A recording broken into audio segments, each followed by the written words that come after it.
Okay guys, you can see here, shop is kind of a mess right now. I had some company come in and spray foam all the walls, so that is done. And had to pull the Grand Prix out for that and kind of get everything in the center.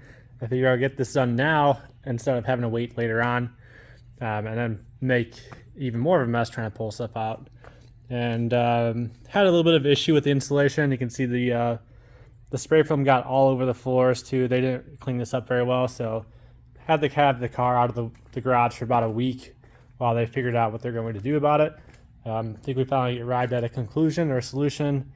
And long story short, I'm ready to use the shop again. So I'm gonna start getting this stuff put back in here and then somehow figure out a way to get that Grand Prix in here because it obviously doesn't run. So we'll get to that and hopefully get started in some progress in that thing.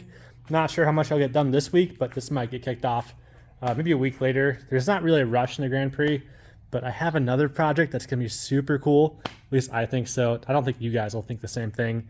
But once the Grand Prix is done, then I'll start the next project. Don't want to do two projects at once, at least two car projects, because things get out of hand quick. And you're only one guy, so how many can you really do on your own? No idea yet for that, but I'm sure I'll figure something out. And that doesn't need to happen right away, but it'd be cool to get that done quickly. I just don't want to spend a lot of money on it because, you could do like, OSB in the walls or something like that. And wood is still not cheap. It's gotten cheaper, but at like $30 a sheet to do all these walls, I mean, you're talking some change, man. So, and then you need the 2x4s to frame it off too. And it's not something I want to think about right now. When I can be doing car projects instead of shop projects, but it will have to be done. Whatever I end up doing with this, it'll have to get done here eventually. And might as well do it now while you're not too knee deep in some work. That way you can still move things around and get to them. Really just gotta get some of the stuff back where it belongs and figure out what I'm gonna do for framing and get started in that Grand Prix. So stuff to think about. If you've got ideas, love to hear them. I'm trying to be cheap as possible without putting a huge amount of effort into it. So this is like the stuff of dreams for me.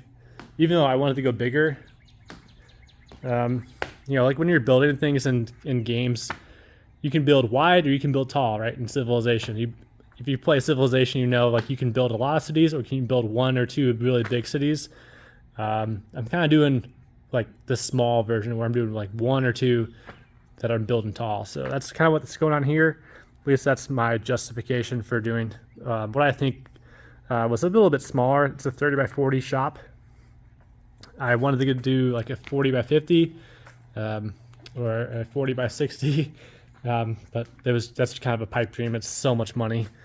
And this alone was a lot. So I want to get this Grand Prix in here, get this engine swapped over, and get that thing started. So let's get to it.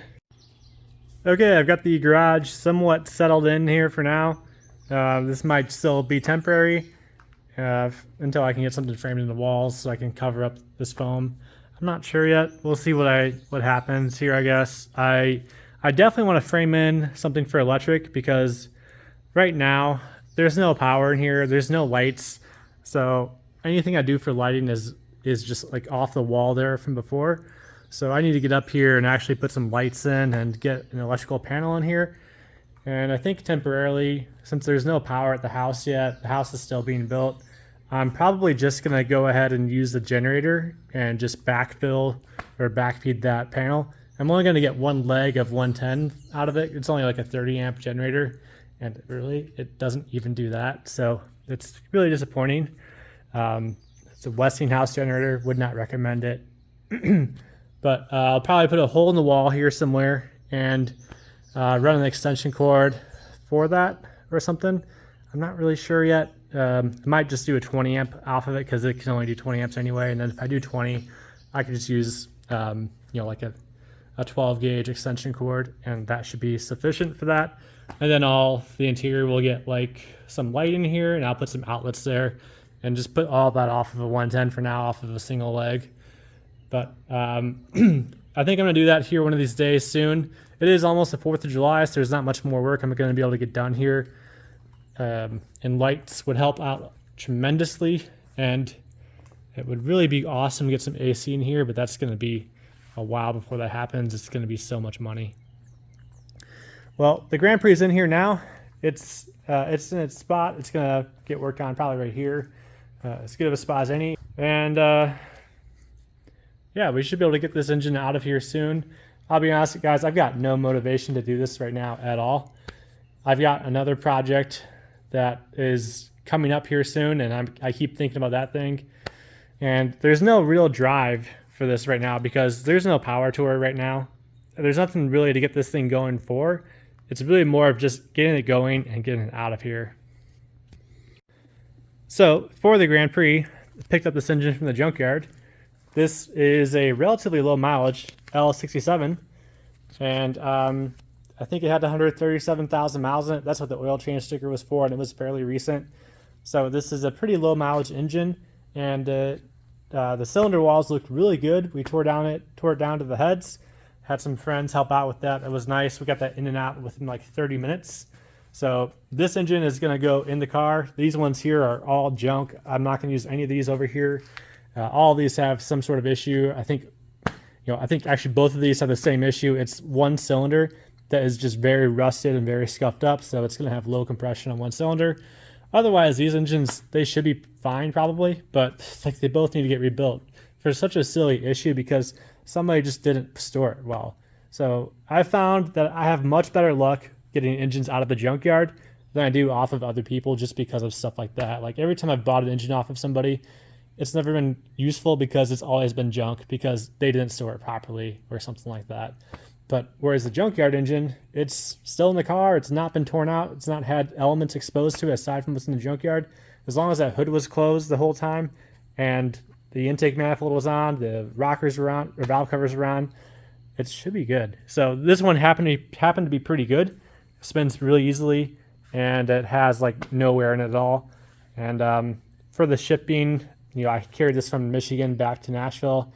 Put some WD-40 all over it, wrapped the whole thing in plastic, so this thing should be pretty well preserved. We'll see when I unwrap it. I'm not going to do that yet until I'm ready with this thing. Either way, this engine's got to come out this time. It's not like last time where I waited to pull the engine apart to see if it was good first. I'm fairly confident this one's good, and either way, this one is absolutely junk right now with the noise it's making.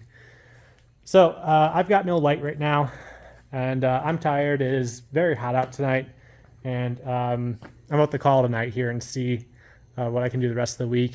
I've got an early morning tomorrow. Work just never lets up, man. So we'll call it here for tonight and get back at it later on. Okay, it is the next day. I'm gonna try and get some work done on this thing. I'm not real motivated to get this thing done right now. 4th of July is coming up, but I don't have anything else I need to do tonight, so I might as well get this thing knocked out. I'm gonna get some power in here. Didn't have electric until yesterday. I have electric here now, so I no longer need to run that generator that you've been hearing in the background. I can just pull power off the line. So I'm getting power off the trailer now, and that's gonna go ahead and make this much nicer. So that will be cool. So I'm going to go ahead and put up some temporary lights again. Same thing I did before. I've got these Harbor Freight lights. These are they're supposed to be like 5,000 lumens. I don't know. They might be. But I'm going to put some up here and there and then one underneath the hood again. Just like I did last time because I've done these drop lights, but the batteries run out so quickly. And if you leave it charging while you're trying to use it, then it doesn't give you all the brightness it should otherwise. It goes into like a dimming mode. But I'm going to use their hanging lights instead. Hang them off the car, hang them off the walls. Again, all just temporary until I can figure out what I'm going to be doing here for all this. It's a project to put real lights in here. I'm going to have to get a lift to get up there. It's 16 feet tall in the ceilings, and my ladder can't quite do that. I just don't feel safe doing that in the ladder, so one of these days I'm going to have to rent the scissor lift, and it's just like a whole project to do that. So don't have time for that yet. That'll come later, and then I'll put up like an electrical panel here, get some wired up there in the roof, have that go all over here too as well, and then back down this wall for this side, and get outlets all over the place, like outlets everywhere. So That's a long-term plan, or really medium to short-term, medium term. We'll call that a medium-term plan. This is the short-term plan, as sort of a stopgap between there and now. Just enough to get this new engine in the car and get this thing out of here and get it working again properly. I'm really actually kind of excited to see what's going on with this thing, to see what broke on it. I just don't want to do it right now. I'm not feeling the motivation right now for some reason. So, but let's get started. Maybe it'll come to me. Usually that's how it happens. Like usually when you start getting into a project, you're like, I don't want to do anything right now. My hands are clean, and it's like it's just a whole thing. Gotta get dirty and stuff. But once you get dirty, it's like, okay, well, might as well keep going at it. Let's see what else we can do. Let's get this done. Let's get this done. Let's do a quick flashback to Power Tours for those of you who missed that.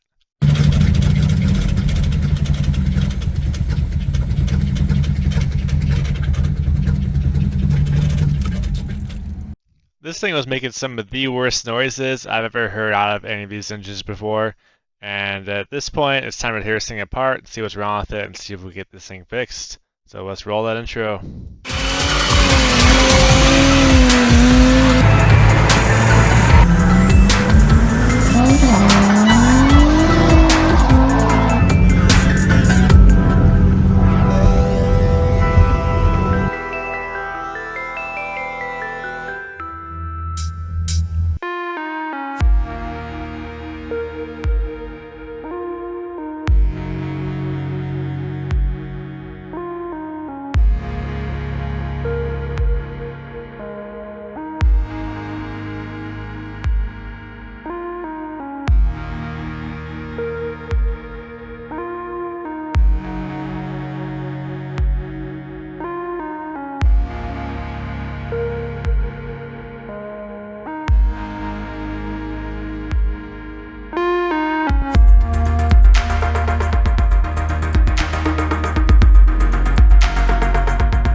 Okay, I've got this thing down to the turbo, so I can get to it.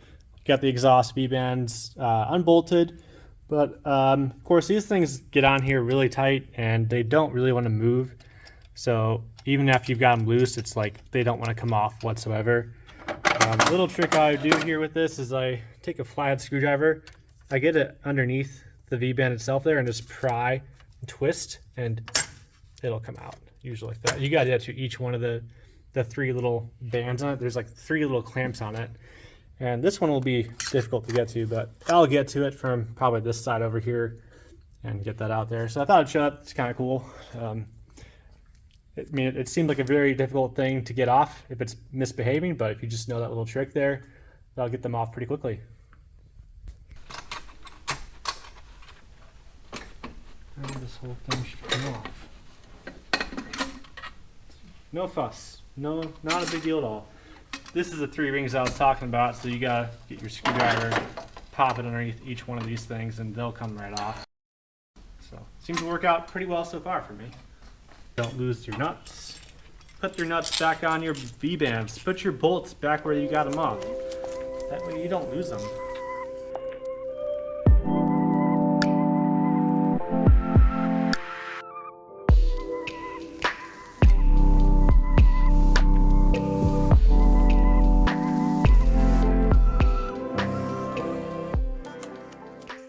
AC compressor, yeah, that'll come off next. The goal is to keep it attached to the car as much as possible, and then you don't have to recharge anything and open up that system at all.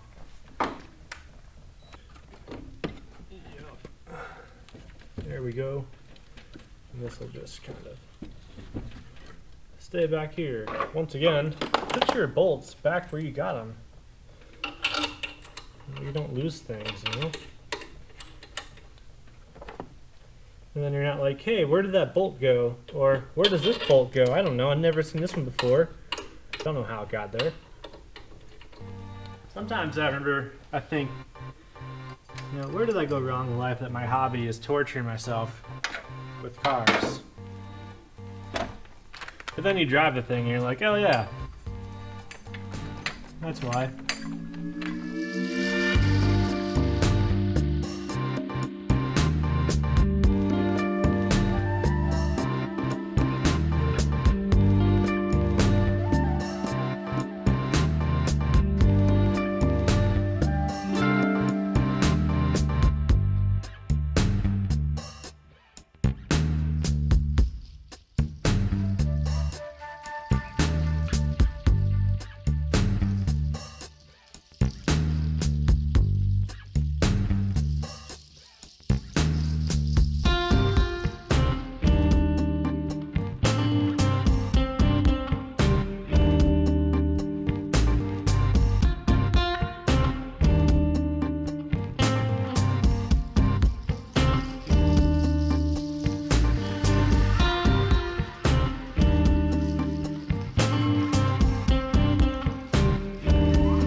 Okay, engine is out of the car. As you can see, it fought me quite a bit here on this clutch and on the transmission shaft.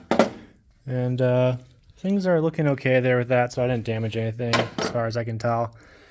Don't see any broken wires yet. We'll go through that, make sure that all looks good.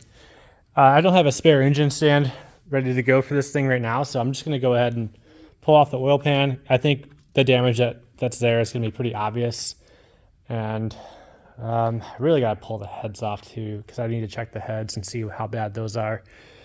I think it's all bottom end stuff. I think that the upside is fine. It might have damaged the piston too. I think a rod bolt broke and probably caused some carnage from that. So I don't think anything could have damaged the heads.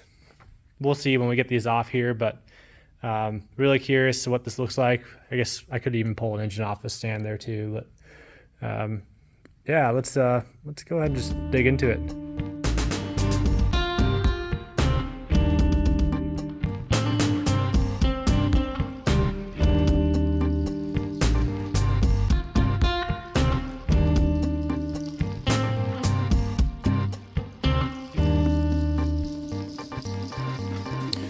Okay, I got the oil pan off so far. Haven't taken off the windage tray yet, but right away we got some carnage in here. I don't even know what these pieces are, but I got some roller bearings in there, it looks like. Man, that's not looking good. There's some needle bearings, inside of there, so I don't know what that's for yet.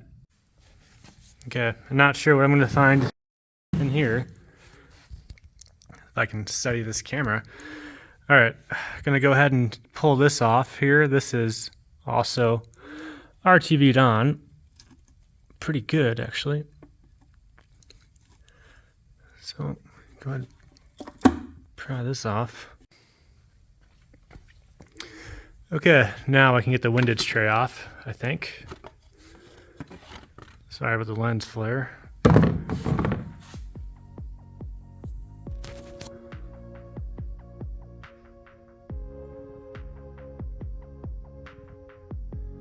Well, all the rods look fine. All right, we're gonna have to keep going deeper, I guess.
All right, so I got the valve covers off. Things seem fine until you start to look into this a little bit more. Just feeling things, feels good, feels good, feels good. This one though, that's not good. Now, on Power Tour, I replaced all the lifters in this engine. Don't mind that condensation there. So that's a sign of a bad lifter. That lifter is brand new and it failed. And pretty confident something in this engine is killing these lifters. I cannot believe that. Dude, how is that even possible? All right, well, we'll keep going, see what it looks like. The good news is the bottom end's fine. The bad news is, well, we don't know yet. We'll see. For sure, a lifter is done.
All right, so I got this thing down to the lifter valley, and pretty clear that one of these lifters failed.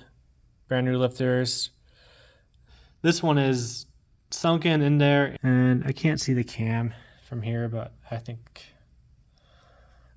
the cam is done now too. I think it wiped the cam. I don't know. We'll see.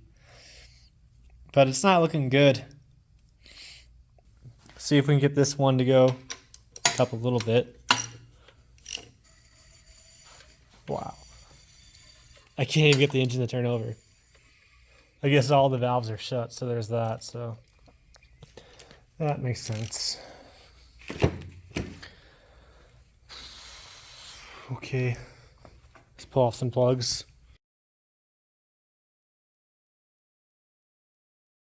Alright guys, sorry the GoPro battery died, and kind of in the middle of things. I don't really want to stop and go charge something or find something.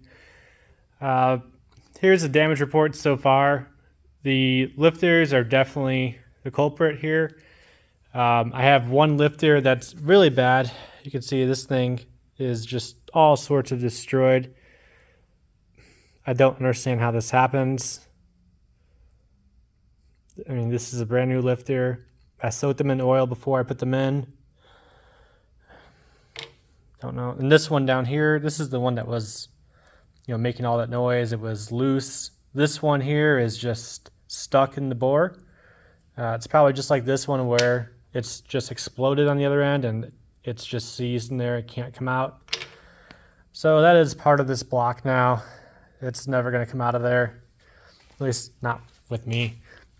No clue how this is happening. I can only assume, like, maybe a passage is blocked in this engine. I don't know. Like, maybe these lifters just aren't getting oil, because this is the same area I heard that noise coming from before. We tore the engine apart in power tour. I suspected it was one of these ones in this side here. And, if this one is failing for the same reason the other ones were failing, then it's something wrong with the block. But I don't know why this one would fail. So is it poor lifters, or is it something with the block? I know people are having a lot of problems with lifters lately. I think $500 for a set of lifters is not skimping on lifters. That's a lot of money for lifters.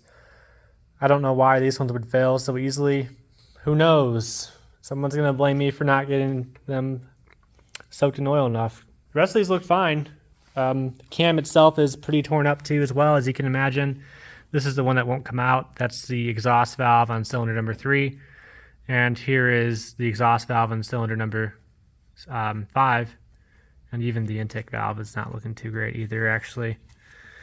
The rest of it looks okay. The rest of the lifters looked fine. I didn't see anything else that stuck out in those. And pistons all look good too. I'm not seeing anything here that sticks out with these. It was obviously an issue with the valve train, not with the bottom end. As unsuspected. I did not see that coming. Was not ready for that. Still, I think this motor is going to get stuck somewhere in storage, or, I don't know, scrapped, or maybe it'll get rebuilt. I don't know.